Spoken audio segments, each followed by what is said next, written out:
25 feet, down at 2. Feels good. 20 feet.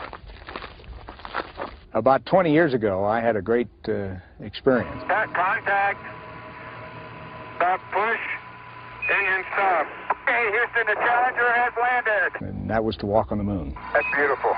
This has got to be one of the most proud moments of my life. There were 12 people who have actually set foot and walked on the moon.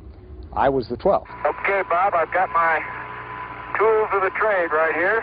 And my job as a geologist as well as an astronaut was to gather as many samples as we could. Light gray material on either side. Oh, man, that's incredible. And do other measurements that would add to our total knowledge about the moon. And here we have a vein going through a rock, and one can just tap the edge of a rock like that, pick it off. Let's see if I can't crack the corner and get that contact. We took thousands of samples while we were on the moon, individually numbered, brought them back to Earth, and they are still being worked on by scientists here on this planet. Jack Schmidt, having a few problems.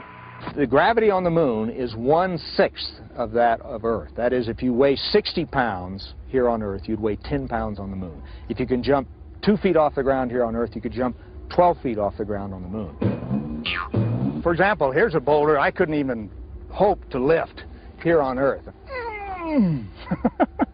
But on the moon, that would be a piece of cake. You could lift that up, probably get it above your head. Man, that is hard. Just don't stub your toe. Running across the surface of the moon, for me, was like cross-country skiing. You take long strides and you kick with your toe to get more speed. Well, on the moon, you can do the same thing, except you glide above the surface instead of on the surface. Now, I think you can run faster than the lunar rover could drive. We'd like you to leave immediately. Okay. My golly, this time goes fast. The feeling of leaving the moon was, for me, a very sad one. I didn't have any concern about the rocket lighting and us getting back home, but I really would have liked to have stayed longer to learn more. And, of course, we knew it was the last mission to the moon. And the last of anything is always, I think, a sad occasion. I've been to the moon. Some of you will probably go to Mars. It is important to remember that, and that not only in geology but in all sciences,